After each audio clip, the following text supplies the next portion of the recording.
বাবা মা মারা যাওয়ার পর নিজের স্বামীকে নিয়ে যখন বাবার বাড়িতে বেড়াতে গেলাম তখন নিজের ভাইও বুঝিয়ে দিল বাবা মা মারা যাওয়ার পরে সেটা আর বাবার বাড়ি থাকে না, তখন সেটা হয়ে যায় ভাইয়ের বাড়ি। বাবার বাড়িতে 7 কেজি মিষ্টি ও 3 কেজি রসমালাই কিনে নিয়ে যাওয়ার পর রাতের বেলায় আমার স্বামীকে খেতে দেওয়া হলো 1 পিস পাঙ্গাস মাছের ঝোল ও 2 টুকরো পোল্ট্রির মাংস দিয়ে। খাবারগুলো দেখার পর আমার স্বামী আমাকে বলে উঠলো আর কোনো সস্তা খাবার নেই, এত দামি খাবার আমার গলা দিয়ে নামবে না। আমি তখন আমার চোখের কোণায় পানি মুছতে মুছতে বললাম, বিয়ে করার সময় মনে ছিল না বাপ মা মরা মেয়েকে বিয়ে করলে শ্বশুর বাড়ি আদরটুকু জুটবে না? ভাইয়ের সংসারে বড় হয়েছি, এখন এতটুকু যে পাচ্ছ এটাই তো অনেক। আমার এই কথা শুনে আমার স্বামী তখন আর আমাকে কিছুই বললো না। বাটি থেকে তরকারি বেড়ে যখন প্লেটে নিবে তখন আমি আমার স্বামীকে বাধা দিয়ে বললাম, যে জিনিস খেতে ইচ্ছে করছে না সেটা খেয়ে আমাকে আর খুশি করানো লাগবে না, একটু বসো, আমি তোমার জন্য ডিম ভেজে নিয়ে আসতেছি। আমি ডিম ভাজতে রান্নাঘরে গেলে তখন আমার ভাবি এসে আমাকে বলে, ডিম ভাজতেছো কেন, রান্না কি ভালো হয়নি? আমি কি ভালো রান্না করতে পারি না? তখন আমি মাথাটা নিচু করে ভাবিকে বললাম, আসলে ভাবি আমার স্বামীর পাঙ্গাস মাছ ও পোল্ট্রিতে অ্যালার্জি রয়েছে, সে একদমই এটা খেতে পারবে না। তখন আমার ভাবি আমাকে খোঁচা মেরে বললো, বড়লোক ভারীর ছেলে তো তাই গরিবের খাবার সে খেতে পারবে না। আমিও আমার ভাবির কথাগুলো শুনে না শোনার ভান করে ডিমটা ভাজতে লাগলাম। পরের দিন সকাল 10টা বেজে গেল,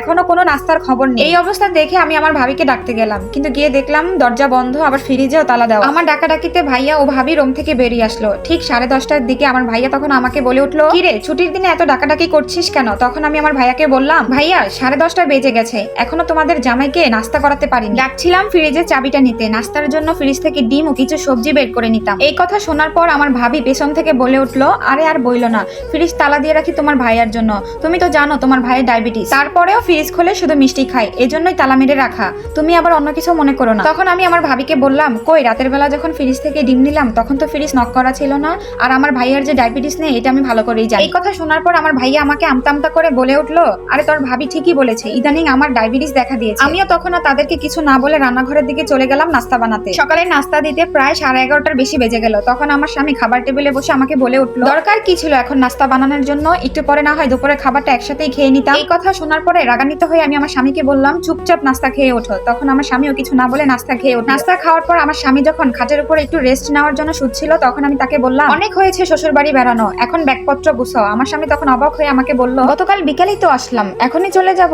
আমি তো ভেবেছিলাম আরো কয়েকটা দিন শ্বশুর বাড়িতে বেড়াবো। তখন আমি তাকে বলে উঠলাম, তোমার আবার কিসের শ্বশুর বাড়ি, তোমার তো শ্বশুরও বেঁচে নেই শাশুড়িও বেঁচে নেই, তাই তোমার কোনো শ্বশুর বাড়িও নেই। এই কথাগুলো যখন আমি বলছিলাম তখন আমার চোখ থেকে অঝরে পানি বেয়ে পড়ছিল। নিজের বাড়িতে আসায় নিজের স্বামীকে এত অসম্মান অযত্ন হতে দেখে আমি আর সহ্য করতে পারতেছিলাম না। এরপর আমি ব্যাগপত্র গুছিয়ে আমার স্বামীকে নিয়ে আমার বাবার বাড়ি থেকে চলে আসলাম। ঠিক ওই দিনই আমার শ্বশুর বাড়িতে একটা বিয়ের দাওয়াত ছিল, আর দাওয়াতটা ছিল তার চাচাতো ভাইয়ের বিয়ে। আমার চাচা শ্বশুর আমার শাশুড়িকে ডেকে নিয়ে বলল, ভাবি ফকিন্নির বাড়ি থেকে আমার ছেলেকে বিয়ে করাইনি, মেয়ের বাড়ি থেকে আমার ছেলেকে ফ্রিজ, টিভি, মোটরসাইকেল, ঘরের আসবাবপত্র সবকিছুই দিয়েছে। ভাবি আপনার ছেলে শ্বশুর বাড়ি থেকে আপনাদেরকে কি দিয়েছে? তখন আমার শাশুড়ি মা একটু মুচকি হেসেই বলল, নিজের বাড়ির সবচেয়ে অমূল্য রতনটাই তো আমাকে দিয়েছে, তাদের মেয়েকে দিয়েছে, আর কি লাগবে আমার? তখন আমার চাচা শ্বশুর আমার শাশুড়িকে আরেকটু খোঁচানোর জন্য বলে উঠলো, কেন ভাবি, এখন তো মেয়েদের বাড়ি থেকে মোটরসাইকেল, টিভি, ফ্রিজ, আসবাবপত্র কত কিছুই দিয়ে থাকে, আপনার ছেলে শ্বশুর বাড়ি থেকে কি তাকে কিছুই দেয়নি? তখন আমার শাশুড়ি মা হেসেই বলল, আমার ঘরে 2টা ফ্রিজ রয়েছে, একটা নরমাল একটা ডিপ, আর ঘরে বিশাল বড় একটা টিভি রয়েছে, তাই টিভির কোনো প্রয়োজন নেই। আর আপনি তো ভালো করেই জানেন আমার ছেলের দামি প্রাইভেট কার রয়েছে, তাই মোটরসাইকেল দিয়েই বা আমি কি করবো? আমার ঘরটাতে আল্লাহর রহমতে সবকিছুই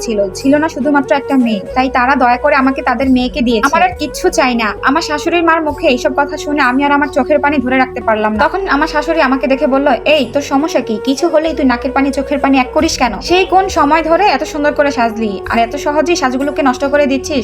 শোন মা, আজকে তোকে কিছু কথা বলি। আমার সে বিয়ে হয় 16 বছর বয়সে, বিয়ের পর থেকেই দিনরাত কষ্ট করে সংসারে সমস্ত কাজ করতাম, এত কষ্ট করে সারাদিন খেটেও কোনো সম্মান আমি পেতাম না। শাশুড়ি, ননদ, দেবর সবাই আমার বিরুদ্ধে কোনো না কোনো অভিযোগ রাখত। তখন বুঝলাম আমার এই মুখ বুঝে সব সহ্য করাটাই যত নষ্টের কারণ, তাই তখন থেকেই যে আমাকে যা বলতো তাকে আমি আঙ্গুল দিয়ে সবকিছুই দেখিয়ে দিতাম। একটা কথা সবসময় মনে রাখবি মা, যখনই তোর উপরে কোনো অন্যায় হবে তুই তখনই সেটার প্রতিবাদ করবি, দেখবি সব সমস্যার সমাধান হয়ে গিয়েছে। আমার শাশুড়ির মুখে এইসব কথা শুনে আমি আমার কান্না থামিয়ে রাখতে পারছি না। তারপর কত সময় শাশুড়িকে বুকে জড়িয়ে ধরে নিজেকে ঠান্ডা করলাম। সত্যি এই যুগে এরকম শাশুড়ি পাওয়া সত্যিই ভাগ্যের ব্যাপার। সামনে আমার ভাবি ও ভাইয়া আমাদের বাড়িতে আসবে, এই কথা শোনার পরে আমি আমার স্বামীর হাতে একটা লম্বা লিস্ট ধরিয়ে দিলাম। আরো বললাম, যা যা আমি এখানে লিখে দিয়েছি সবকিছুই বুঝে শুনে নিয়ে আসবে। তখন আমার স্বামী আমার শাশুড়িকে বলল, মা আমি তো ভেবেছিলাম 1 কেজি ওজনের একটা পাঙ্গাস এবং 2 কেজি ওজনের পোল্ট্রি মুরগি নিয়ে আসবো, কিন্তু তোমার বউ আমাকে এত বড় একটা লিস্ট ধরিয়ে দিয়েছে, আমার তো মনে হচ্ছে পুরো বাজারটাই আমাকে মাথায় করে নিয়ে আসতে হবে। তখন আমার শাশুড়ি মা মুচকি হেসেই বলল, সবসময় বউর পিছনে কেন এত লাগিস বলতো, যা তাড়াতাড়ি যা, যা যা নিয়ে আসতে বলছে সবকিছুই নিয়ে আস। আমার ভাইয়া ও ভাবি যেদিন আমাদের বাসায় আসলো সেদিন আমি গরুর মাংস, মুরগির মাংস, খাসির মাংস আর 4 পদের মাছ রান্না করেছিলাম। সবাই খাওয়া দাওয়া শেষ করে যখন আমরা ড্রয়িং রুমে বসছিলাম তখন আমার ভাই আমাকে বলল, আসলে আমরা আসছিলাম একটা দরকার, তোর স্বামী তো আল্লাহর রহমতে কোনো কিছুরই অভাব নেই। আসলে আমার দিনগুলো এখন তেমন একটা ভালো যাচ্ছে না। আমি চাচ্ছিলাম বাবা মা মারা যাওয়ার আগে তোকে যে জমিটা তোর নামে লিখে দিয়ে গিয়েছিল ওই জমিটা বিক্রি করে বাজারে একটা দোকান দাঁড় করাবো। আর বোন, তুই যদি পারিস তাহলে ওই জমিটার দাবি তুই ছেড়ে দিস। তখন আমি বললাম, কেন আমি দাবি ছেড়ে দেব? দাবি আছে বিদায় এখনো আমি আমার বাবার বানানো বাড়িটাতে বেড়াতে গিয়েছিলাম। দাবি আছে বিধায় জামাইকে নিয়ে 1 টুকরো পাঙাশ মাছ ও 2 টুকরো পোল্ট্রির মাংস দিয়ে ভাত খেয়ে আসতে পেরেছিলাম। আর দাবি যদি আমি সম্পূর্ণই ছেড়ে দিই তাহলে তো আমি বাড়ির আশেপাশেই যেতে পারবো। তখন আমি আমার ভাবিকে বললাম, আচ্ছা ভাবি, আমার ভাইয়া যখন তোমাদের বাড়িতে বেড়াতে যায় তখন কি সকাল 8টার নাস্তা দুপুর 12টাতে দাও? আর ভাবি, এটাও শুনে রাখো, আমি এতটাও ছোট লোক হইনি যে আমি তোমাদের ফ্রিজ থেকে খাবার বের করে আমি আমার স্বামীকে খাওয়াবো। আমার শ্বশুর বাড়ি দেখলে বুঝতে পারতেছো যে আমরা কোন অবস্থাতে আছি। আর ভাইয়া, তুমি সাফ সাফ শুনে রাখো, আমি আমার জমির ভাগ কখনোই ছাড়বো না। যখন সময় হবে তখন আমি আমার জমির ভাগ ঠিকই বুঝে নেব, আর কিভাবে আদায় করতে হয় সেটাও আমি ভালো করে জানি। আর এই কথা শোনার পর আমার ভাইয়াও ভাবে এক মুহূর্তের জন্য আর দাঁড়ালো না, সাথে সাথেই বাড়ি থেকে বেরিয়ে গেল।